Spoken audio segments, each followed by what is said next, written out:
जन्म मृत्यू नोंदणी कायद्याला पाठिंबा देतानाच डिजिटल व्यवस्थेच्या अंमलबजावणीतील वंचित, आदिवासी आणि अशिक्षित नागरिकांचे हक्क अबाधित राहिले पाहिजेत अशी ठाम भूमिका खासदार प्राध्यापिका डॉ. ज्योती वाघमारे यांनी संसदेत मांडली आहे।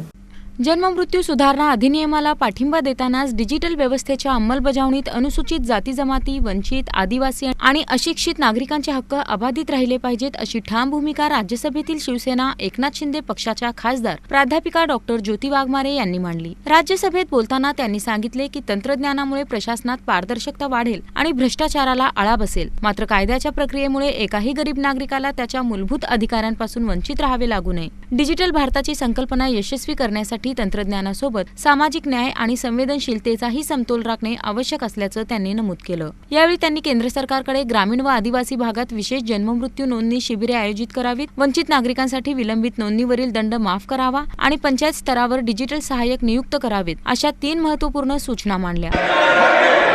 आदरणीय उपसभापति महोदय, जन्म और मृत्यु पंजीकरण संशोधन अधिनियम सरकार का एक ऐसा दूरदर्शी कदम है जो पारदर्शिता, आधुनिक तकनीक और सुशासन यानी कि गुड गवर्नेंस को बढ़ावा देता है।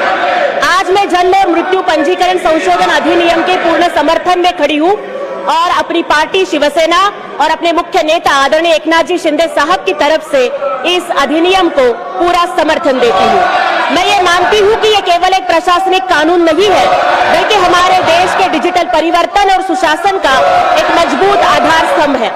जमीन से उठकर आसमां तक का सफर तय करना है, हर एक नागरिक के हक का सही हिसाब करना है। आदरणीय उपसभापति महोदय, यह संशोधन कानून प्रक्रिया को सुलभ, पारदर्शी और डिजिटल बनाता है।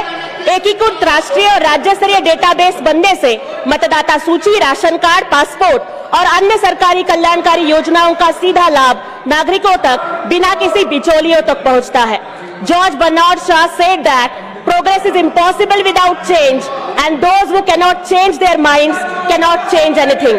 लेकिन उपसभापति महोदय, कोई भी कानून मतलब मैं यहाँ पे बोलना चाहूंगी कि मेरे माता पिता के जन्म का रजिस्ट्रेशन नहीं हुआ तो दुर्भाग्य से मैं उनकी बर्थडे नहीं जानती, तो मैंने एक हल निकाला कि मेरी माँ का नाम सावित्री है, तो सावित्रीबाई फुले की जन्मतिथि 3 जनवरी को मैं उन्हें हैप्पी बर्थडे कहती हूँ। मुझे लगता है कि यह अधिनियम भारत के हर नागरिक को अपने जन्म और मृत्यु का पंजीकरण कराने का बुनियादी अधिकार देगा। उनके तक, अंतिम पायदान तक खड़े हुए लोगों तक सरकार की योजनाएं सुगम तरीके से पहुंचेगी और घुसपैठियों को देश से खदेड़कर देश की एकता और अखंडता बनाए रखने में ये कानून बहुत ही महत्वपूर्ण साबित होगा। लेकिन अध्यक्ष महोदय, मैं यहाँ पर इस सरकार का समर्थन करते हुए कुछ सुझाव देना चाहूंगी जो अनुसूचित जाति, जनजाति और वंचित और अशिक्षित वर्गों के अधिकारों के लिए है।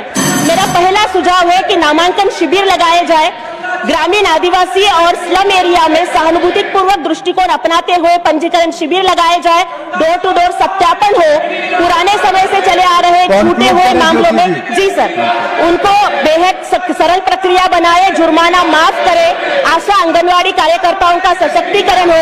और मैं आखिर में यही बोलना चाहूंगी सर, रोशनी की किरण हर उस झोपड़ी तक जानी चाहिए जहां आज भी अंधेरा कानून की पेचीदगियों से है। मुझे लगता है कि ये कानून, ये अमेंडमेंट बिल उसे सरल बनाएगा और सामाजिक न्याय का एक महान उदाहरण बनेगा।